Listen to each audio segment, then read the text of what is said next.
I'd rather. Hi, everybody. Hey, God. Hey, Evangelical-ish. Start that over. Get us off the screen. Start over. Start over. Here we go.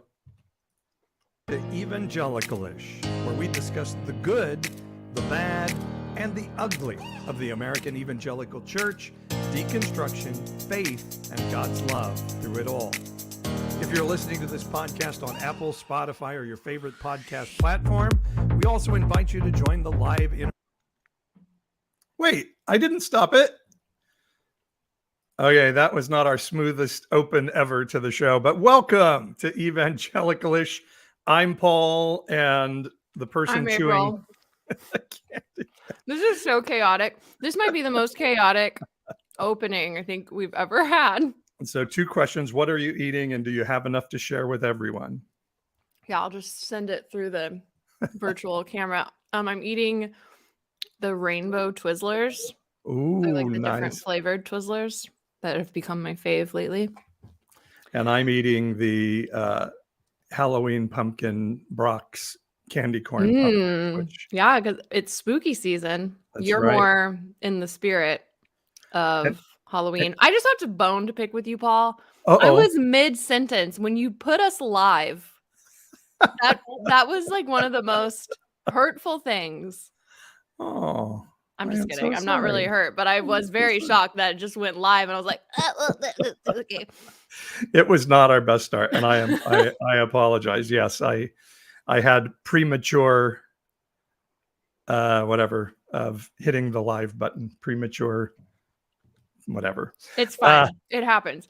Jeremy has been apparently raptured, but no, he's just doing a lot of stuff with family and work, and he just said, "Hey, can I take a little break in October?" And so he is not here with us tonight, and we miss him and hope everything is well. Yeah, he should be back in November though. So Paul and I are holding down the fort. But we're holding it down. Yeah, that wasn't good at all. And that was all me. It was all my fault. I also like panic talked out loud, so it's fine. It's fine. It's what makes us endearing. It is. That's what I tell myself anyway. So we are not alone though. We have a guest tonight. Yes, we have the Holy Spirit with us. The only ghost that is coming into my house is the Holy Ghost.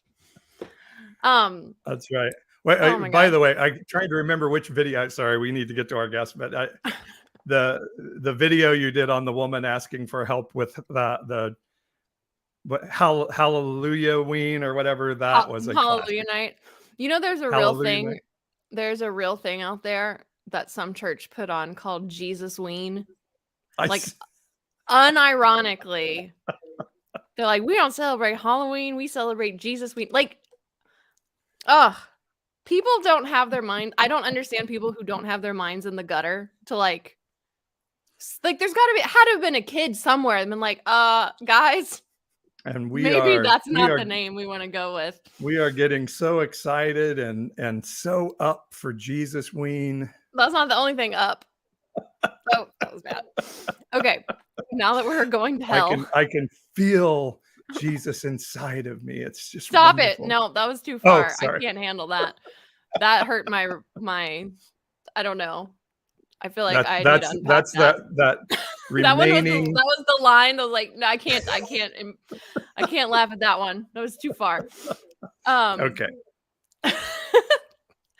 Even though I did laugh because I don't even know. This is so chaotic. Okay, here we go. A Douglas in the chat said, Jesus had a penis, April. Get over it. You know, he was fully human. Some say he had a Jesus Ween. Oh, stop. Okay, I brought that upon myself. Woo! We got to move forward. Apologies if my mom is listening. Love you. Hi, Mom. Okay, back to our guest and on topic. Yes. I don't know why I'm eating while I'm doing a live podcast. There's just like a Twizzler in front of me, and it's been a really long day, so I feel like my brain is just not focused. Nobody's going to get on you. You can't resist a Twizzler when it's sitting there. I'm sorry. I know. Okay, to get to our guest for real now, who I can see laughing in the green room at our just utter. She's like, I did not sign up for this. This show. Yeah. You know what? She has signed up for MLMs before. Woo, bada chew. Look at that segue. So our guest tonight is Roberta Blevens. If you have seen the LuLaRoe documentary about LuLaRoe, LuLaRoe, she was one of the main people featured in that because she was a LuLaRoe person and was really big in that specific MLM. And now she is an anti-MLM activist. She has a podcast. What's the name of your podcast? Life After MLM. Life After MLM. I knew it was MLM something. So she exposes all sorts of MLMs, not just LuLaRoe. But tonight we're going to hear about her kind of experience in LuLaRoe and with MLMs. And then we're going to talk about the crossover between Paul. Then we're going to talk about the crossover between MLMs and the church, because I don't know about y'all, but when I was in evangelical church, I got a lot of "Hey girl" messages on my messenger. I'm like, hey, you want to come to my small group, which is also going to double as a pop-up MLM essential oil, leggings, beauty, makeup, whatever the hot MLM was at the time. So anyway, welcome, Roberta. Thank you. And a happy Jesus Ween to you. Happy Jesus Ween to all. Yeah. And to all a Jesus Ween. No. And to all a Jesus Ween. I love it. I love it. I'm going to use that. You can look it up. It's real. What a stretch. And and that's like the people that hand out tracts instead of candy. And you're just like, you asshole. You know how many times I listened to that freaking story about the pumpkin with the heart and to just get a little Tootsie Roll and be like, happy Jesus Ween, and like have to move on. I see those pumpkins on the end of the driveway and we detour around the pumpkins. I don't think I know what you're talking about. Oh my gosh, that's how they gave out the tracts. Like they would in a pumpkin? Well, no, here I live in San Diego and it's very hot all the time except for like, I don't know, January maybe, something like that. January, February. So it's like everybody's out and about. Everybody is on their driveways in like neighborhoods. There's fire pits and like pop-ups. Sometimes people sell like kettle corn. Like it's a whole thing. And there's like these neighborhoods where people go for this kind of thing that also double as like, candy cane lane at Christmas time. It's the same kind of thing, but it's like it's fun. And there's always at least one house that has this pumpkin that has not been carved except for this little heart, go through the bottom or whatever. And there's like, the heart is in there and there's this whole Jesus story about the heart and taking the heart and giving Jesus, like putting Jesus in your heart. And it's a pumpkin, but the pumpkin is pure and it's like, hasn't been carved, but obviously it has, they just like did it from the bottom. So you can't see because like the stem is still intact. Right. And it's this whole thing that's just so awkward. And you're just like, and then they're like, thank you so much. Here's a tract. And here's like a Tootsie Roll. It's like, in the little Mylar bags that they're like, we prepared for you. At least they included a Tootsie Roll. We went trick-or-treating last year in small town, Tennessee. And one of the houses was handing out tracts. Like they did also hand out candy, but the way that they were handing it out, the candy was kind of hidden underneath the tract. So my 3-year-old just thought they put in this piece of paper. And she literally picked it up and she's like, this is paper. I can't eat this. Like so loud. Well, I have somebody in my family who always gives candy, but then is like, I just want you to know I pray for everybody that comes to my door. And it's just like, I didn't ask you to, and I'm feeling a little gross that you did. It's way to ruin the vibe of Halloween. And here, like everybody does trunk or treat. It seems like every church does trunk or treat. Here we were Hallelujah Night. That was what we called ours. But I know some that do Harvest Fest festivals and fall festivals. Yes. All the things. Okay, so Roberta. Christians stole Christmas and Easter from pagans.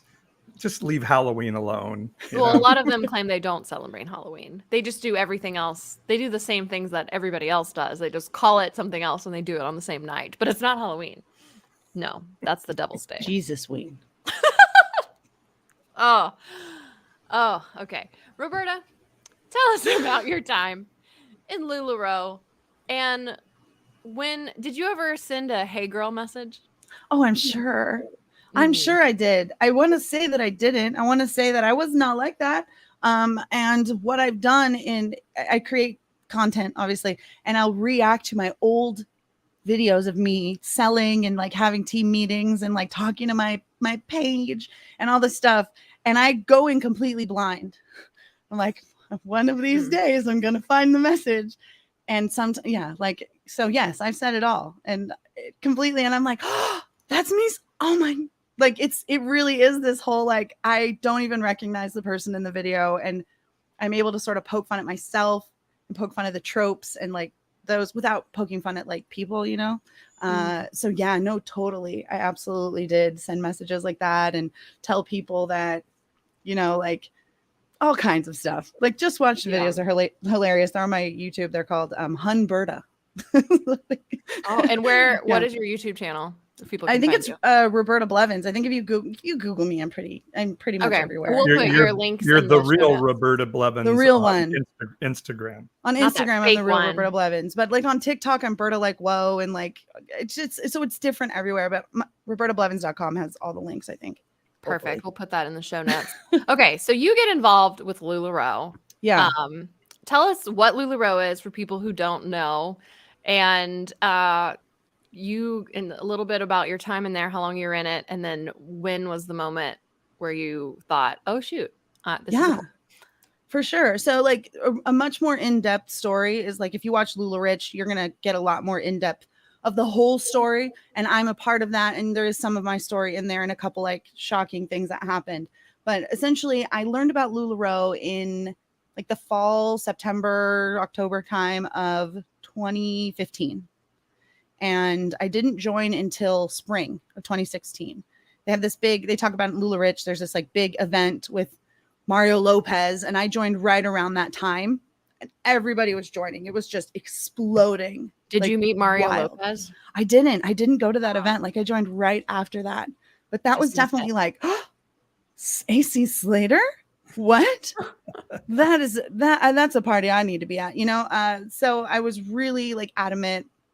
My now ex-husband was like, I don't know if you're going to do this. Like you need to do it in your own bank account, your own thing, like keep it separate. Like, I don't know about this. You do enough already. Like, okay. And I have ADHD, which was very undiagnosed back then.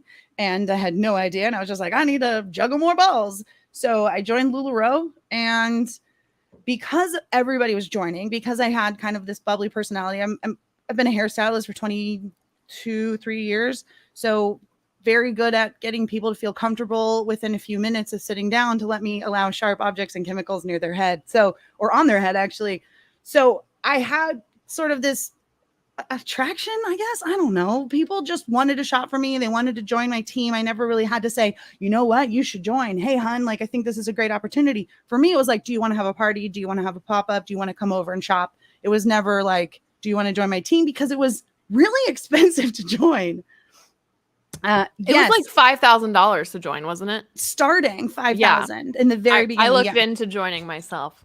Yeah, so it started at $5,000. So it wasn't like the kind of opportunity that you would, hey, hun, so much like, I don't know, like Mary Kay or something you can join for $99, where you're like, oh, you're going to get $200 worth of makeup. It's totally worth it. That girl math, you're losing money. You know, it's like, it was a lot of money. And so I didn't really feel comfortable or ethical in like trying to push that on people. But people would come to me and say, hey, I've been seeing this. I've been watching it, like it's flying off the shelves. And essentially it's clothes. It's clothes, mostly leggings. Most people knew them for the leggings, but the leggings were kind of like the brings people in. You know what I mean? Like a gateway drug, like a Costco rotisserie chicken, right?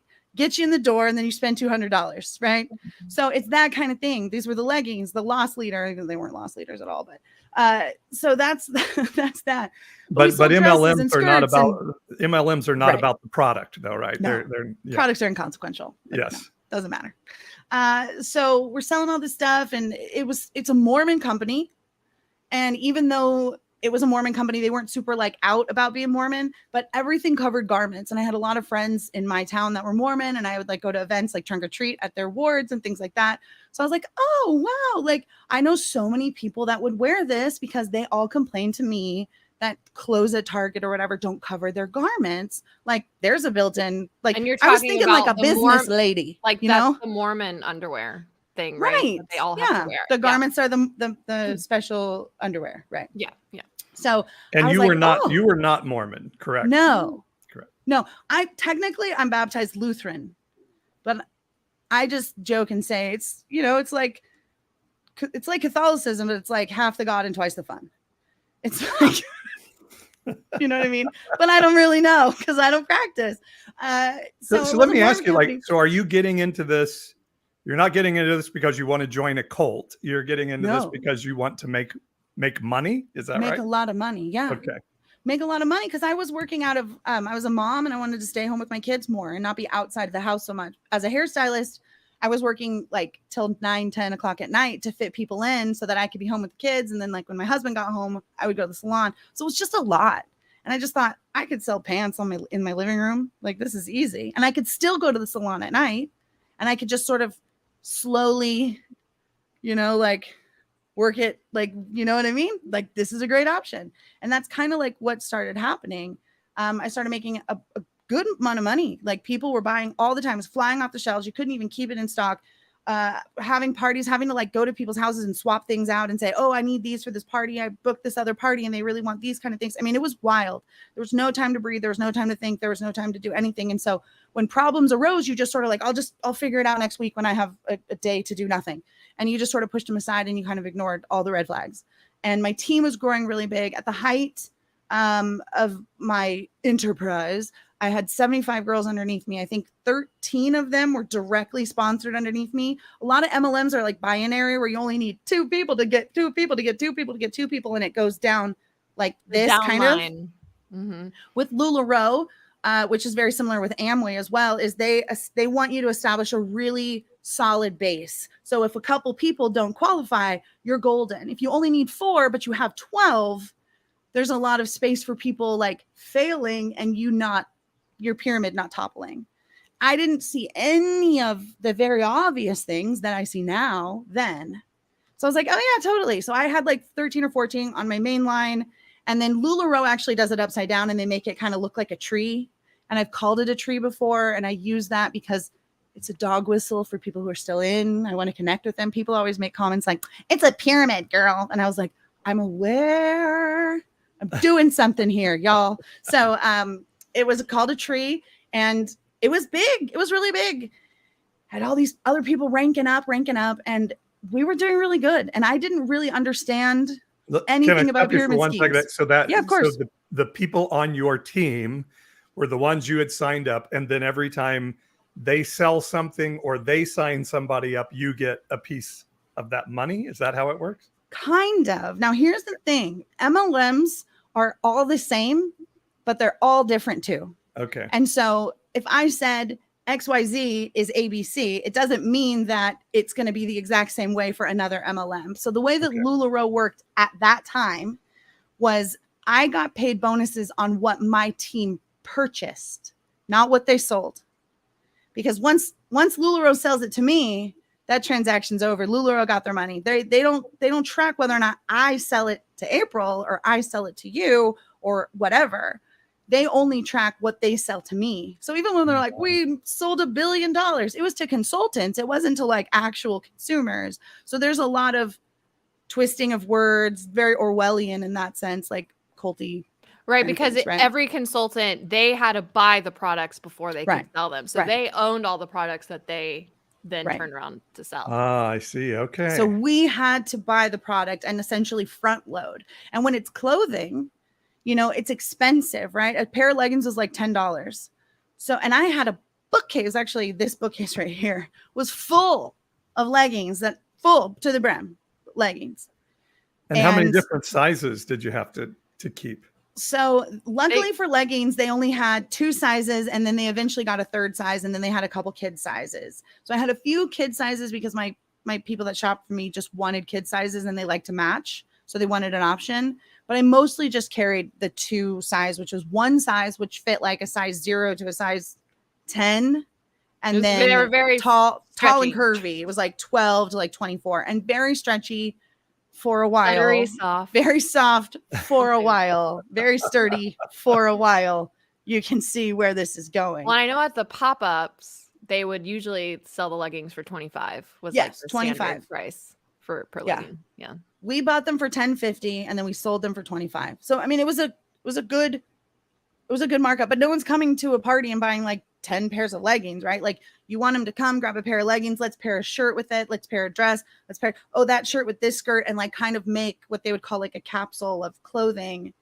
And because everything matches and everything is different, like it's just this whole thing. And yes, when you're in it and you're like just dopamine drunk, you're like, yeah, that makes so much sense. I totally get it. But as a rational person outside who like has the internet and looks at it and like can talk to other people, like it's very clear to me that it's just manipulation. And like I'm saying, like this front loading with clothing, it gets very expensive and it exponentially grows. And people had rooms in their houses. They would call them their Lula rooms. I had a Lula room at my mom's house. It was like an old office she wasn't using. And I was like, can I turn it into a boutique? And my mom lived like 30 minutes away. So I'm like driving to her house to have boutique parties coming up. Like it was so much. It was so much.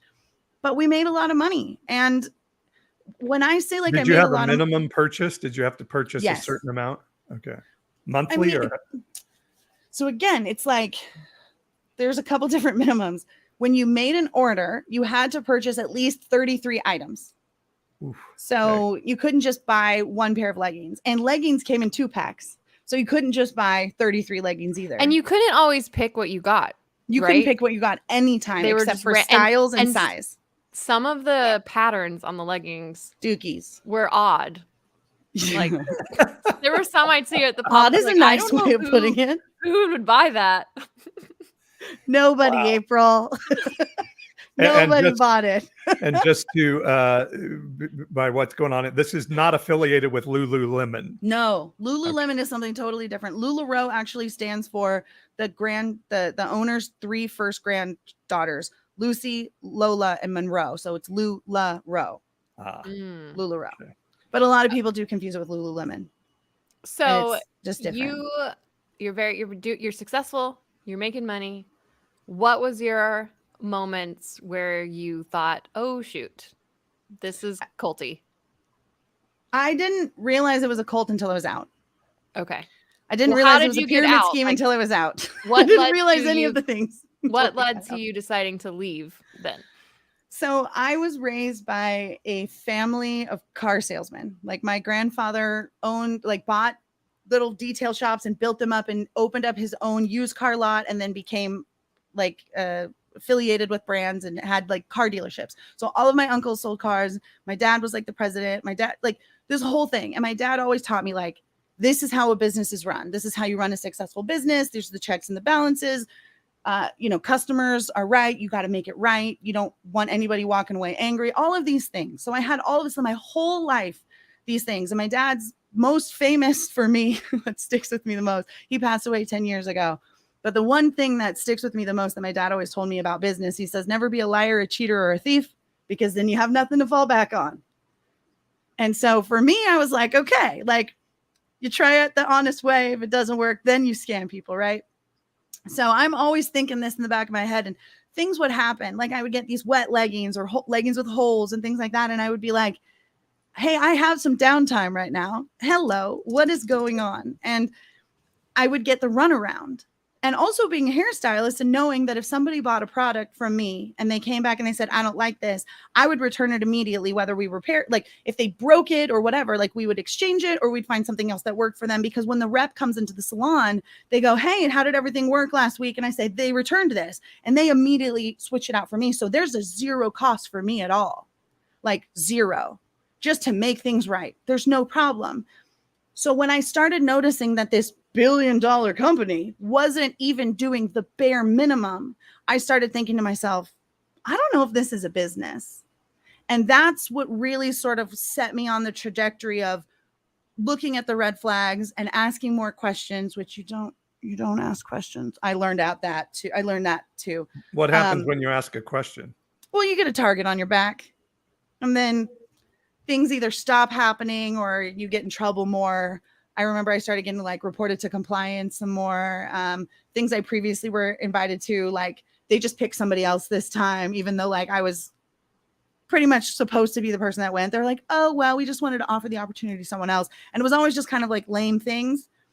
But it was after I had started sort of expressing my disdain, because everything before that, if I had ever wavered or anything, they always sort of love bombed me and I sort of shut up. Here's a cookie. I was like, thank you so much. Now I was like, yeah. No, I asked you that 6 months ago. I need the answer now. Like, that's not good enough for me. I need more answers. Who else can I talk to? And you start asking questions like that. And when you start thinking about a scam logically, it becomes very obvious that it's a scam. And so I knew it wasn't a business. And I had a lot of people coming to me. People were leaving. There was the 100% buyback that they talk about in LuLaRoe. And I was like, something is going on. I don't like this. Something's weird's happening. People were coming to me and they're like, I don't know if I should pay my mortgage or buy more LuLaRoe, because if I get the really good LuLaRoe and I sell it all, then I'll have double my money and I could pay my mortgage and buy more LuLaRoe. And I'm like, what are you talking about? Like, why is that even a question? And I could see that people were like really culty, but I didn't know it was culty. I didn't have that language yet. And I was like, snap out of it. Like, what is going on? Why are you making these decisions? Like, what are you doing? I had a friend from high school. His wife was in LuLaRoe. Her one bill for the family was to pay the mortgage, and she didn't. And he didn't know that the mortgage wasn't paid until they showed up and evicted them from the house. So it's like this sort of like gambling of like, I'll get it next time. I'm just going to throw another $20 in the machine because I'm sitting on a gold mine. It's going to have to hit eventually. It's going to hit eventually. But it was not a level playing field ever. And so no one was ever going to hit because everything was sort of predetermined because it's a pyramid scheme. So I leave. By the way, evangelicalism is very similar. It's yes. like, oh, she's the one that asks lots of questions. Let's not put her in charge of anything. Yeah. Mormons do that too. Yeah. Did anyone ever try to convert you? Yes. First, they wanted me to get rid of my husband because he was not super duper happy doopy loopy LuLaRoe. Like, he wasn't 100% pro LuLaRoe. They wanted you to leave your husband because he wasn't on board with LuLaRoe. Deanne literally said, maybe it's time for you to find a new husband. And for those who don't know, she's the owner. She's the CEO. She's the blonde lady, the crazy one. I don't like to use that word unless it's appropriate. And yes, I have many experiences with that woman. And she literally said to me, new husband. To my face, after a meeting, like after a convention thing. Can you say that one more time? Because on my end, you cut out. Oh, sorry. Right when you said that. Did she cut out for you too, Paul? Yeah, she did. Oh, say that. What did she say to you? Sorry. So Deanne, the CEO, the owner of LuLaRoe, the one with the big hair, she says to me, maybe it's time for you to find a new husband. Because he wasn't super into LuLaRoe. And so I was like, you should come to some events. He came. And things were a little better, but it was always weird. And I didn't want to. One of the questions said, I always wondered if Pampered Chef was a scam. It's an MLM. So they're all I think MLMs are scams. Okay. We can come to that conclusion. If A equals B, B equals C, so then A equals C as well. I was talking to you earlier, and you had mentioned a story. I don't remember when you told me this, that they were cracking down on how people wore the clothes, because one of the sales pitches was that you can buy this skirt and it can also be a shirt, or it can be a scarf, and they're like multi-purpose clothing. And so they like started to shame women for wearing it, however, like in creative ways. Kind of. I mean, again, like everything is so dual-sided. So like public facing, you can wear LuLaRoe in a million different ways. You can wear a maxi skirt. You can wear it as a maxi dress. You can throw a little sweater over it. So cute. You can belt it. Now the skirt's a dress. You can roll it and it's a shorter skirt. You can wear, like you can wear it all these different ways. You can wear it as a scarf. You can wrap it around your head. You can do all these things. Ridiculous. And it even got to the point where it was like, are these the needs? Like, we can do everything with them. Like everything. It can be a hijab. Yeah. It was, absolutely. And we had all like shawls and everything. So that was one of the selling points when people are like, I don't know if I want to spend $35 on a pencil skirt. And people are like, well, you can wear it as a scarf too. And you can wear it as a tube top too. And it would be super cute as a belt if you scrunched it. Like, I mean, and people are like, okay. So that was heavily encouraged all the time. So convention comes, and there's thousands upon thousands upon thousands of women in this convention center, in this hall, and everybody is like just so excited. We're back from lunch, which was a total Firefest nightmare.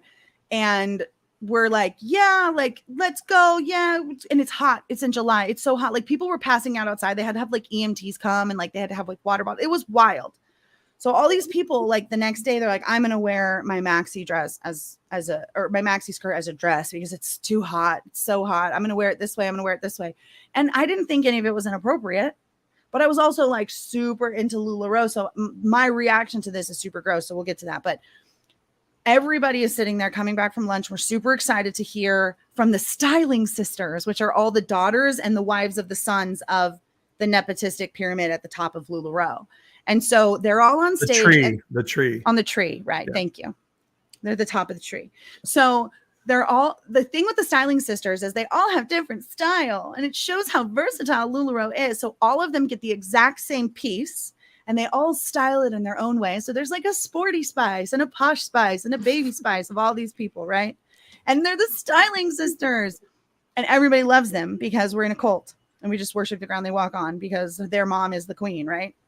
So they're like, before we come to the second half of today, I just want to address something.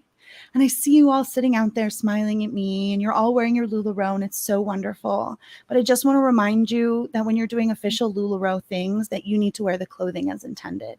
And like, you just saw the faces of these women just be like, she's talking about me. Like, heartbreak. Like, you could hear it. Like, these just women just being so defeated. And I'm like, what's the problem? Like, you promote it constantly on social media. You don't care if people wear it like that. But now all of a sudden, if you're presenting and you're promoting the brand and you're the face of the brand and not just like hanging out in your backyard, you need to wear the garments as intended. And I was like, okay. But at the time, I was like, I remember looking down and being like, well, she's not talking about me. And I was like, I think back to that now, and I'm like, oh, it was so gross. It was such a humbug to even think like, phew, I'm not going to get in trouble this time because I'm wearing everything as intended. But it planted a seed of maybe there's a little bit of BS in this, and that's kind of what it takes to get out of a cult, is you eventually start doubting the leadership, right? Right. So the 100% buyback gets revoked. Like, after everybody's like, it'll never go away. You can totally join risk-free. Everybody join. It's so amazing. And then they're like, haha, JK. And they rip it out. And anybody that didn't already have their stuff packaged with shipping order, like with shipping labels, you'd have to, like, if you're going to return it, you have to package everything up, count everything up, whatever, and then submit. And then they would approve it. And then they would send you shipping labels. So if you had not received those shipping labels, you would not be grandfathered in. So every person that had counted, every person that had packaged and sent everything in, nothing. It went back to the old, which was 90%, but they even didn't take 90, like they weren't even giving people 90%. Like, people would get their thing back and they're like, they're not going to accept any of this because it's July, or they're not going to accept any of the Christmas stuff. So they were making all of these ridiculous exemptions that they hadn't before. Like, you can't return that. You can't return that. You can't return that. If anybody had any bonus money, even $10, they would take the bonus total off your total and then send you your refund. And so for me, because I had a big team, my bonuses exceeded what my cost would be. I would have sent them all my clothes back for nothing. And they'd be like, you're good. Like, I was like, I'm not going to do that. So I had to, called Goob, going out of business. I had to I still have stuff. In fact, there's like a stupid thing right here, but this is part of a giveaway that's going to happen. So, but like, you know what I mean? Like, it's everywhere in my house. So I decide that pulling the 100% thing was a really shitty thing to do. And that was my last straw. I was already like pissed at them for doing so many shitty things. And I was like, I'm done. And I quit that day. I think I even quit like before, because I had heard rumors that it was going to happen. And I was like, I'm not, this shady companies, it's over. And I joined a Facebook group that I wasn't supposed to. And I got denied originally because it said I was a LuLaRoe consultant. So then I had to like grovel to the admins and be like, I swear I'm leaving. I swear I have stories I can corroborate. Let me in. I need validation. You know what I mean? So I joined this Facebook group and they're like, okay, you can come in. And I sit for like the first week and I just cry because everything had happened to me. Everything that I was told, like no one else got, stink pants. Yes, huh? Hundreds of people got them. And no one else got wet stuff. Yes, they did. And every piece of like gaslighting craziness that I had felt like, I was like, what is happening was confirmed. And I was like, this is why they don't want us to join this group, because people are telling the truth. And I decided, I had like all these people in LuLaRoe that when I quit, they were like so mad at me and they were harassing me and they were video calling me and voice calling me and sending me messages and like saying, oh, it's so sad to see you go. I'll always love you. And then when I go to reply, like I'm blocked already, like weird things like that. Oh. So I was like really angry and I didn't know what was going on. Sounds familiar, doesn't it, April? I was like, what is happening? Like these people, like, what did I do? I just don't want to sell leggings in my living room anymore. Like I don't want to be a part of this wackadoodle thing. And my husband was like, hey, there's a bunch of stuff on the DVR you want to watch. Just shut your phone off and just come sit down. I was like, okay. And it was Scientology in the Aftermath with Mike and Leah. And I was like, oh, I love Scientology. This will make me feel better. And I was, I don't know, maybe 20 minutes into it before I burst into tears. And I was like, oh my God, I'm in a cult. Like, I was like, I'm in the Scientology of pants. Like I'm in pants Scientology. Like this is exactly what they do. And this is what they're doing. And Claire Headley was like talking about something that had happened to her. And I was like, oh my God, something like that happened to my friend. And like, I just went down the rabbit hole from that moment on. And I just was like, I'm in a cult. Everybody needs to know that this is a cult. And I just went off. And then the media was like, hey, someone's from an MLM's finally talking. Will want to talk to us? So I talked to like Business Insider and Bloomberg and Vice News. And they did like this little expose. They wanted to film an expose. And then the expose led to LuLaRoe. I was also a witness against LuLaRoe. And I helped for like 3 years on behind the scenes, like investigate with like the Attorney General of Washington State and their team.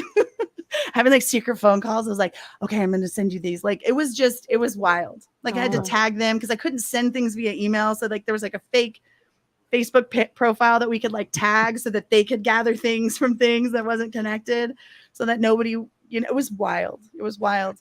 But I took a stand and then they settled. So I didn't actually have to like testify for real, but I did a deposition and they settled for $4.75 million because they didn't want something like that on the books. And right after that was done, I was like, I'd already filmed LuLaRoe, but it wasn't out yet. And I was like, okay, like I filmed the documentary. I did the media thing. I've helped on the legal side. I've helped as much as I could to get restitution and help some of these victims. And I also had talked and done stories like live, like Facebook Live type stuff where I would talk to other victims and do sort of interviews, kind of like this, like a podcast, right? But on Facebook. And I was like, I really like doing that. And I was like, I think I'm going to start a podcast. And so on Valentine's Day, I was going through a divorce. Can I jump in for 1 second before we go on to of course. that experience of, being gaslit by people who said they loved you. I think April and I can, along with me, can relate as to leaving our evangelical church. And I see people making comments here in the live feed. What was that experience like for you to not only be gaslit or cut out of the lives of people that you cared about, but to then stand against, in this way against the people that you had trusted and loved and whatever that relationship was? The experience of being like excommunicated was like the worst thing ever. It was really hard. It was up there like with my dad dying because it was like all of these people were just gone and all of these connections were just gone. And all of these people I had confided in, like knew my secrets and hated me now. And I was just like, oh my God, like this is horrific. And I felt horrible. It was like the worst thing. And then here's the other thing. Like I have massive abandonment issues, massive, from just growing up the way I grew up. So I was like, what did I do wrong? I like spiraled really bad.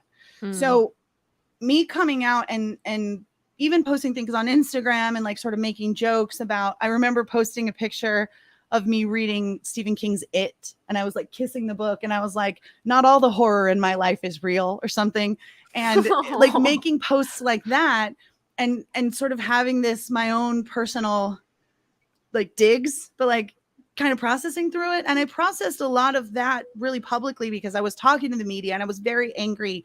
And I think me sitting in my anger really helped me to process and get out and find like, like justification and help other victims and like get justice for it, Yeah. And once I got that, like on the other side, it was so empowering. I was like, yes. Like I was just like, you messed with the wrong chick. Like that's how it felt. Like I was like, nobody messes with me. Like I really was so angry. And I talk about like in the stages of grief that a lot of people sometimes stay in the anger for a little too long. And I felt like I stayed in the anger probably a little too long, but in a really healthy way, I was able to get a lot of my frustrations out. And then once I had a much more level head, I was able to kind of come into the space as a creator, as a podcaster, and come with a slightly more healed perspective to be able to help people that were less healed and say, oh yeah, that happened in LuLaRoe too. I think a lot of times people come and they think that they're very alone. MLMs really isolate us. They tell us that if we don't succeed, we're a failure and like nobody likes you and it's your fault. And so a lot of people really internalize that and they go, I just wasn't a salesperson. And I'm like, no, but like 99.7% of people fail. So like, it's not you. It's not you. And I really, this information that I had, it was so important for me to tell people because of how horrible I felt not knowing. And once I learned it and I was like, oh, it's not me. I'm not horrible. I'm not stupid and dumb and a failure and all the things that they told me that I knew but had been like conditioned to believe. I was like, this is so freeing. I have to let other people know it's not them. Yeah. And it just, there was nothing else for me to do. Like I would run into people or talk to people, even doing hair. They're like, oh, I did Mary Kay one time. And I would just sit and talk and be like, it's not your fault. It's not, it's like a whole thing. It's like complicit with the government. And I really felt like freaking Charlie Day with like all the red strings on the wall. Being like, you know what I mean? And people are like, I think you're a little obsessed with this. And I'm like, I'm not though. I'm like, there's something here. And that was like, 6 years ago, I think. And it's really just been this really cool trajectory of meeting so many really cool people in the cult spaces, so many really cool people in the MLM space and the anti-MLM space. Like the academics that were here before me, the newer people that are coming out who say, I saw LuLaRoe and I quit the next day, or I heard your podcast or whatever, and saying like, you were one of the people that helped me open my eyes. I get emails that were like, the first time you came across my FYP on TikTok. My dog. First time you came across first time you came across my FYP on TikTok, I hated you and I was going to block you, but I just scrolled past. And then you came up again and you were talking about like this one MLM that like my friend was in. And I was like, yeah, that's kind of true. And then all of a sudden you talked about my MLM and I was like, oh no, I'm in a cult and I quit. And so it's like this, I try to be funny and open and inviting enough so that people like, they know that I'm serious and I'm not going to like take shit and I'm not going to play, but at the same time that I know that they're a victim and that they're welcome to come and share their story.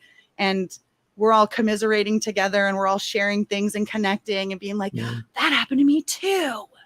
And it's like a really beautiful space. People that leave MLMs, or like the different MLMs are like the different denominations of deconstruction. Like we all have slightly different traumas, but they're all very similar. Yes. We can all commiserate together. April, did you know a lot of people doing this in your evangelical circles? Oh my goodness. Yes. When I was at our church in Virginia, the church I was at the one of the worship leaders at, LuLaRoe was huge. I went to probably 4 or 5 pop-ups at different homes. And I was on the worship team. Every Sunday, all of the girls were wearing some form of LuLaRoe leggings. And they got it pre-approved. Like the people that sold LuLaRoe got it pre-approved from the pastor. It's like pastor said, you can wear the leggings on stage. It's fine. Obviously you had to wear a long shirt. So your booty, whatever. But legging, we had those too. I thought my church was so progressive because they let me wear my unicorn leggings because that's like a mythical creature. But yeah, so it was everywhere. And like the craze. There was this craze that happened. And we're like, oh my gosh, so-and-so's having a pop-up. Are you going to go? Are you going to go? I heard she's going to have black leggings. And like, the black leggings were so scarce and everyone wanted the coveted black leggings that, and I every time I went, I would end up winning a free pair. But by the time, like, I still have a drawer full of leggings and I did a pop-up myself, but I did one of the virtual ones. And so I got like a free Cassie, which is like the skirt and like one of the dresses. I don't remember what they're called, but I have a ridiculous amount of LuLaRoe for someone who was not like in the business. I was I followed the trend. It was the cool thing to do. It was just so wild. It was like, it was just everywhere. But I will say, because we were on the East Coast, the fact that LuLaRoe was ran by Mormons never made it to us. Oh. But we did think it was Christian because we had like someone had said, well, the owners like love Jesus, you know, which technically true. And we all just assumed that meant like evangelical Protestant non-Mormon, like just our version of Christianity. So I don't know if like we knew if it was Mormon, if we would have been as involved, because we think, you know, we're taught like Mormons were in a cult. So, like, I'm wondering because, and I've heard about this where people have really scammed other people in their own church community, but I'm wondering if there's a tie to sort of the prosperity gospel, God wants you to be rich, kind of a feel in this. Oh, yes. Very much so. All of we call them, you know, we have language when you get out of church and stuff, you know, like all the different things, all the different language when you're in and then when you're out. So some of the terms that we use in the anti-MLM community now that we're out is the term hun, which I've already used. A hun is just anybody. It's just like a gender neutral descript anybody that's ever sold an MLM or currently sells an MLM as a hun. I was a hun. That's why my character's Roberta. So the people at the tippity top, I have I always use my little pyramid. The people at the tippity top, we call them hun, mega huns. They usually know exactly what they're doing. They've probably been at the tippity top of a couple companies. And where did the word hun come from? Because they always message you and say, hey, hun. Hey, hun. How have you been? Long time no talk. Yeah. So the people at the top, you know, a lot of these MLMs, their car programs and stuff, they're like Mercedes, they're luxury cars. So it's like, oh, the MLM favors you more. You have a Mercedes. It's a white Mercedes. Or the MLM favors you more. Oh, you've ranked up. I'm going to buy you a necklace. In LuLaRoe, as you hit different ranks, you got different pieces of jewelry. Like we had a watch, and then there was like a necklace, and there was a bracelet. And so you could tell like, oh, she's got the watch, she's got the necklace. And then there was a necklace for the cruise, and each cruise that you got to go on, you got a different charm. They were literally triangles. Hello. Come on. Literally. And then people would have the necklace with like 4, 5, 6 triangles on them and all the different bibbly bobbly boos. And I'm just like, oh, they're so serious about this business. You know, triangle, what I mean? Not a pyramid. Totally different. Status, total prosperity gospel, total like, join this company. I was on food stamps and we were living in a cardboard box and all of my children, you know, like ate trash. And now I have 14 lake houses and a Mercedes and a Bugatti. What color is your Bugatti? You know what I mean? It's like that kind of energy. I also think very prosperity gospel. And also on at my church also, when they were trying to pitch us on the business, it would also be brought up of like, you can also fulfill your role as a good Christian, stay-at-home mom and make money. So like they twisted it and like, this isn't a job. This is what you do at home while you're being a good mom and a good wife and, you know, still submitting to your husband. What is that, like the Proverbs 19 woman or whatever that is? Proverbs 31. Proverbs 31 woman. Yes. Okay. I don't know that because of the Bible. I know that because of 31 bags. An MLM. Another MLM. One lady at our church also did that one. Yeah. Because it's named after the Proverbs 31 woman. Oh my gosh. This is a total side note, but I just have to tell this story. When Beecher and I got married, I really wanted to do boudoir photography for like as a wedding gift to give to them on our wedding night. Right. And I booked it with a lady. She was like called Proverbs 31 Boudoir or whatever. Mm-hmm. So she was like a Christian and she did all this stuff like in a God honoring way, I guess. So that's why I went with her, because I just felt like I'd be safer with her, because I was still like very purity cultured up. And I was so mad though, because she wouldn't even let me like show a nipple. I was like, what am I paying you for? I could have. This isn't even like it was God honoring sexy photos, like for my spouse. Right. But yeah, like I'm like, we're gonna be married when I give these to them, and she's like, yeah, no, it's gonna be tasteful. Tasteful. No nipples here. I was like so pissed. Anyway. Wow. Yeah. Yeah. Someone asked if Plexus is an MLM. Yes, Plexus is an MLM. Oh, I got Absolutely. into Plexus. We actually joined Plexus because we thought it would help Beecher MS, and it didn't. Okay. I interrupted Roberta. I do want to hear it now. So now you took this into researching scams all over the place, as you now do on your podcast and on your social media. Right. So I started a podcast just to talk to other MLM victims. And what I started learning as I was talking to other MLM victims is MLM victims are oftentimes victims of other things. And I was like, wait a second, there are intersections here that maybe we should be talking about, like the Mormon connection, the Christian connection, the purity culture connection, and all these things. And I got a little bit of pushback from some purists who were like, I follow you for MLM. But at the same time, like, I'm like, look, it connects. Like, you might not be ready to see it yet, but it does connect. There's a connection here. Purity culture and MLMs connect because purity culture teaches us that our place is in the home, right? Then you throw us in the home and we don't make enough money. You got to stay home. We got 8 kids. What are you going to do? You don't have a lot of options. Correspondence. What are you going to do? You're going to sell leggings, because whatever is a great Christian company with a great community of women who know exactly what you're going through at the exact same time. Isn't that so wonderful? It's a built-in job. And so it goes into MLM. And understanding purity culture, and like maybe having somebody like our age listen to an episode of purity culture and go, oh, I'm going to start making a couple changes because I think I'm doing some of these things. And self-correcting, it changes things for the children in the future. It really does. If we're going to say save the children, like, let's really talk about some of these things that impact them, that impacted me, that I'm learning now as an adult, that happened to me as a child, that I wouldn't have had to deal with now if like it hadn't happened then. And so for me, educating about all of that kind of stuff is super, super important. And what I started to learn was lots of cult people, lots of religious trauma. There's other kinds of physical trauma. There's a lot of scam.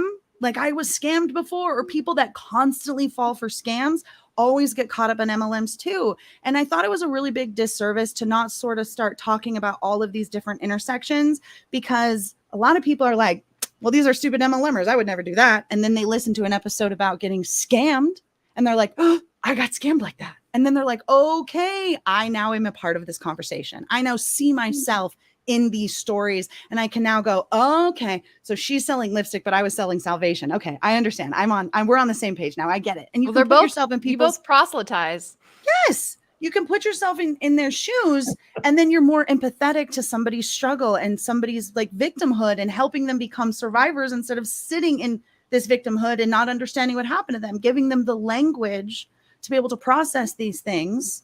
Wow, evangelicalism who's been through it too. Is the ultimate MLM, because I want to get more gems in my crown by bringing people to heaven with me. I want a bigger mansion. A bigger mansion.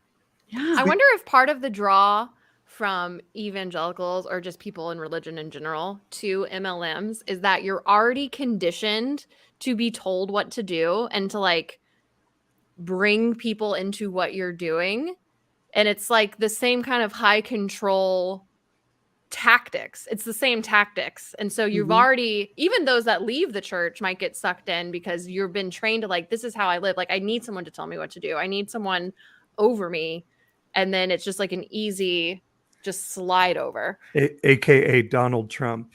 Yeah. Yeah. It's wild. Oh. I mean, really, you raised Christian children to be good little soldiers for God. Yeah. And they're going around selling salvation. It's so easy to be like, hey, how about we just swap it for lipstick? and you can sell lipstick instead.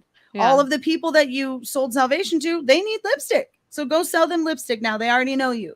All these women out there, Christian women, who are like, witchcraft is of the devil, who are trying to cure broken bones with essential oil. Witchcraft is Christianity without the patriarchy. And you have that underlying agenda of, I'm not just trying to sell you leggings. I want to sign you up for my team, right? I want to recruit you to the team. There's a secondary source of income. I got a spot on my team, and girl, you'd be perfect for it. Yeah, I know. I've never met you, but I know you'd be perfect for this opportunity. Yeah. Beecher says in the chat, it also works with the gospel, because in the gospel, you have the truth and you need to tell other people about it for their benefit. Like, I'm telling you, like, I would be doing you a disservice if I didn't tell you about this, because this has changed my life and I can change your life too. Absolutely. And we're trained to go down social media. So I always tell people, like, social media is not your diary. Don't complain about too much stuff, because people are always watching. And if you're complaining about being broke, if you're complaining that your back hurts, if you're complaining that your lipstick wears off too fast, if you're complaining that your leggings are falling down or whatever, there's an MLM for that. And we're going to go, we're going to scroll, we're going to go, my company can solve this problem. Message. Hey, hun, I was just scrolling through Facebook and I saw that you were complaining about your back problems. Well, I sell insert bullshit MLM here, and everybody says that it really helps their back problems. Medical claim, illegal medical claim. It changed my life, and now I have a boathouse in the Hamptons. Illegal. Wouldn't that be funny? A boathouse in the Hamptons. Whose boathouse is this? I saw you were doing on social media the fire event. Oh, I love which there's 2 great documentaries out about that. But is there a thread tied to like how these people ended up on this island stuck? Was that music festival thing? Yes. Yeah. What was it called? The Fire Festival. Fire Festival. Fire Festival. I remember. FYRE. FYRE. Yeah, yes. Billy McFarland is my favorite scammer. And really, I think I was so obsessed with him because it was all happening as I was leaving LuLaRoe. And it was something to focus on that wasn't LuLaRoe and someone else having a worse time than me in the moment. And I was like, dude, he was not having a good time. Sandwiches, you know what I mean? And so I got really obsessed with it. And then when the documentaries came out and I watched them and I was like, oh my gosh. And then there's a secondary connection where Jenner and Julia, who did Fire Fraud, also worked on LuLaRoe with me. So there's that connection too. So I was like, oh, when I started doing YouTube content, I was like, oh, I want to react to the Fire Fraud documentary because of Jenner and Julia. Like, this will be really fun. And it just sort of ignited. He had just gotten out of prison. He got out early, and it just sort of ignited this. And I was watching him on social media, and he's doing the same thing. He's running all these different scams. And I'm like, no, you're not going to get away with this again. Like, he's literally doing the exact same thing. So I post pictures and all the things, and it's fun. And I like the fraud content because it's just something different. Sometimes talking about cults and frauds or cults and scams and the MLMs and things, it can be really emotionally daunting. And so if I can take a step back and laugh at this like bumbling millennial fraudster that just like keeps trying to get rich quick on like other people's trust funds, it's just wild. In a way. And so many people are like, who? And I'm like, what? So that's my other. I was like, everyone needs to know who this guy is. And I think we want to like lionize people and be connected to these heroes. You know, if you're talking about the Fire Fest or Inventing Anna, you know, or they were roommates. Billy McFarland and Anna Delvey were roommates for 7 months. Kidding. She crashed at his Magnesis townhouse. He had this stupid card. He was trying to have like the millennial black card. A black card, you have to spend $250,000 a year to get an Amex black card. So he comes up with this device. It's called Magnesis, and it's just a black metal card that you can like basically put your strip on. So you can show up and be like, I'm part of Magnesis. And there was like, it promised all these benefits and stuff. And the people at the clubs are like, I don't know what this is. Sorry, you have to go to the back of the line. Sorry. Like, I don't know. So a lot of people are like, this is a scam. But he rented this house in like the West Village. And they ran not only, that was like the meeting house and all the perks, but he lived there as well. And he ran business meetings, and Anna Delvey needed a place to stay. And she was only supposed to crash for like 2 weeks. And she ended up staying for like 7 months. Oh my God. Wow. Before it even shows Billy is in the Inventing Anna movie. Very short little break, but they are and she did live with him for a while. I like what Stephanie brought up, George Santos. He's the ultimate MLM. He might be my favorite fraudster because he has no shame. That's a good one. I have not really like lies dived on into lies. him yet, but I do like to watch people. There was yes, but if you watch that is, Inventing Anna, which is, by the way, Julia Garner, who's like my favorite actress anywhere right now. She's so great. She was awesome in Ozark. You got to see, but it's like we want to believe in these people. There were all kinds of red flags around her, but we get scammed because we want to believe in our heroes, I guess. And then maybe your work is so possible now because then when they turn out to be human, then we want to tear them down, right? It's very or at least interesting. heal from it.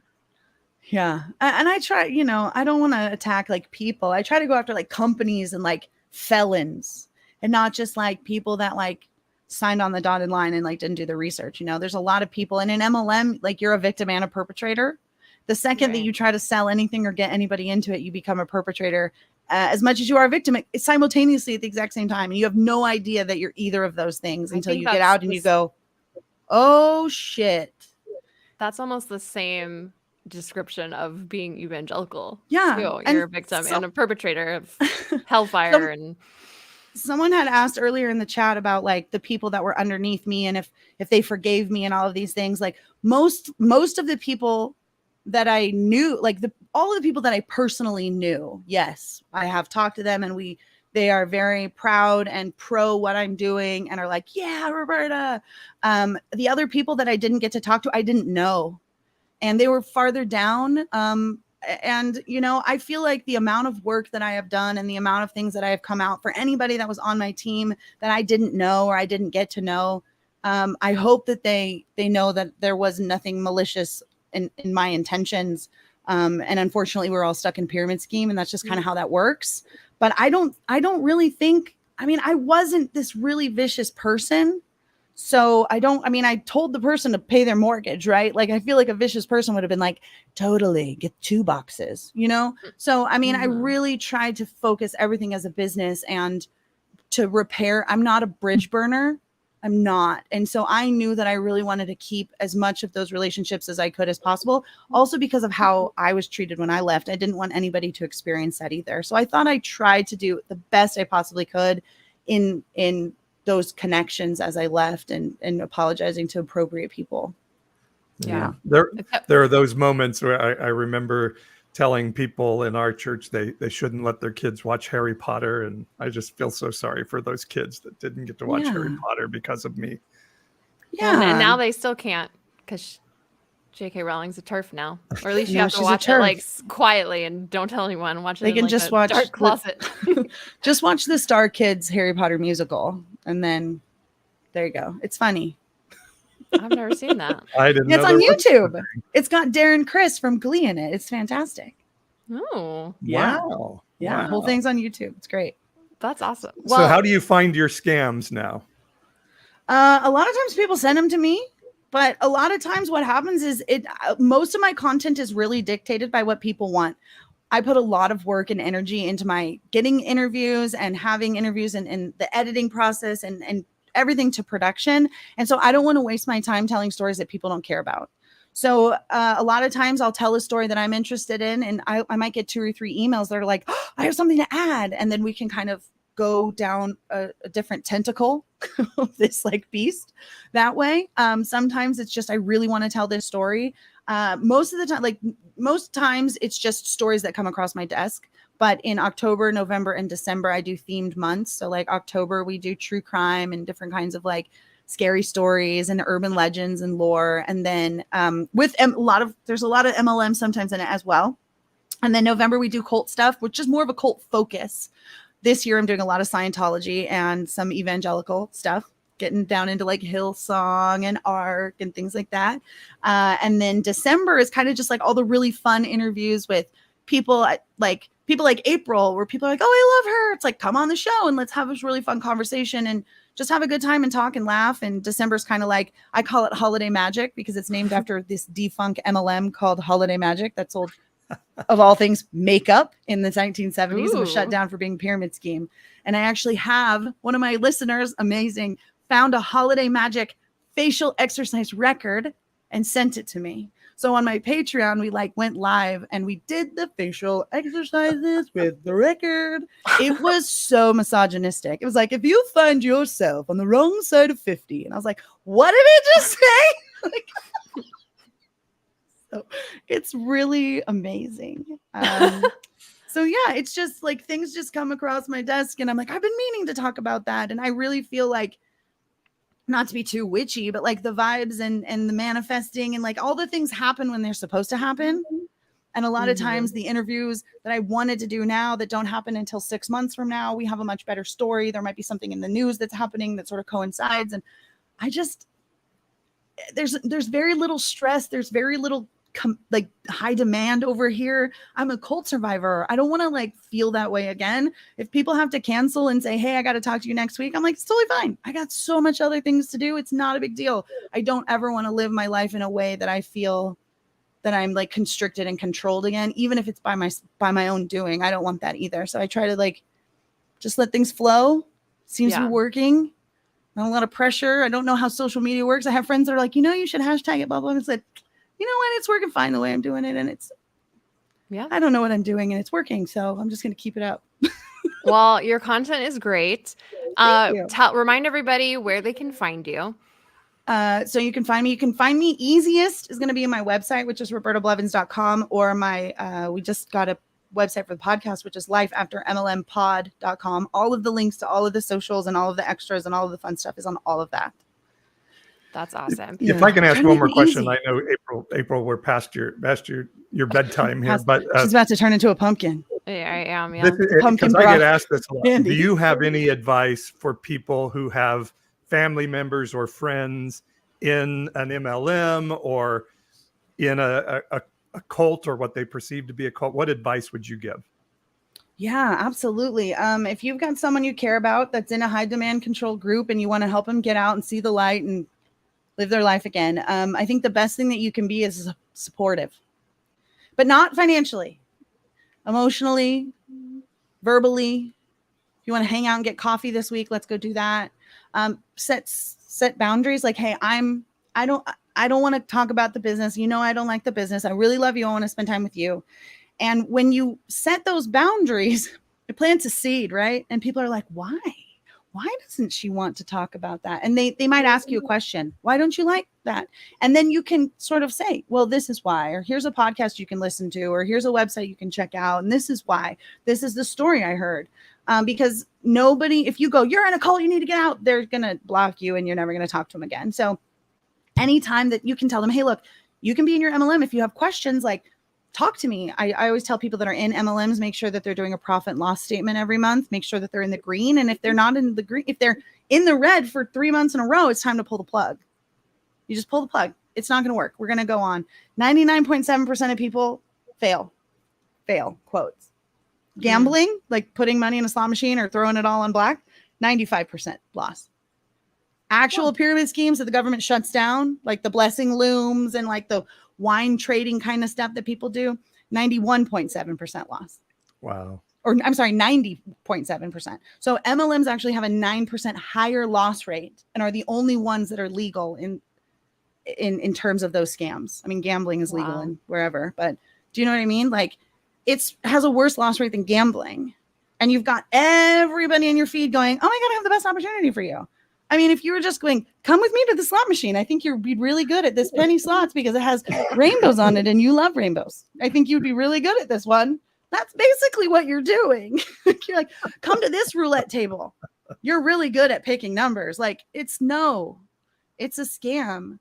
Every friend I ever have that comes back from Vegas is like, well, I basically broke even. I broke even. Yeah. They don't build those big hotels by people breaking even. Sorry.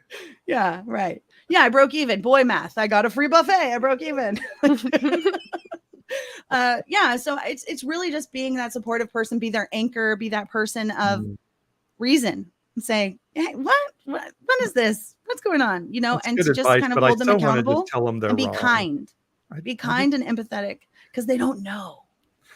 They really don't. They really, really don't. And they've been conditioned that you are going to come to them at some point and tell them you're in a cult. Rah, rah, rah, rah, rah. And they're going to be like, prophecy fulfilled. Ours is different. We're not like that. They just don't know. So I just tell people, like, people are going to do what they want to do. They're going to join whatever they want to do. But if you're going to do it, go into it with eyes wide open. Know what you're getting yourself into. Have somebody who can be your anchor on the outside, or be that for somebody else. And know when to pull the plug. Know when to hold them and know when to fold them. There you go. Well, this is awesome. Thanks for sharing this with us. And I'm excited to check out more of your content. Yeah, thank you. And next week, to stay in line with spooky season, we are having a witch on to talk about witchcraft and all the things that we weren't supposed to talk about before. Nice. I like that. That'll be fun. Roberta, thank you so much for being with us. This was a great chat. And everyone go listen to her podcast. She's great. You'll have her special appearance from me in December. Yes. Yeah. Anything you have left to say, Paul? Go enjoy your Twizzlers. I ate them all. And Jeremy, we miss you, but we're glad you're taking care of business. And everybody, thanks for hanging out with us. Like, share all our stuff. If you're on Apple Pod, give us a good review. Just help keep growing this thing, and we'll keep having this fun community together. So thanks to all of you, and we'll see you again soon. Bye.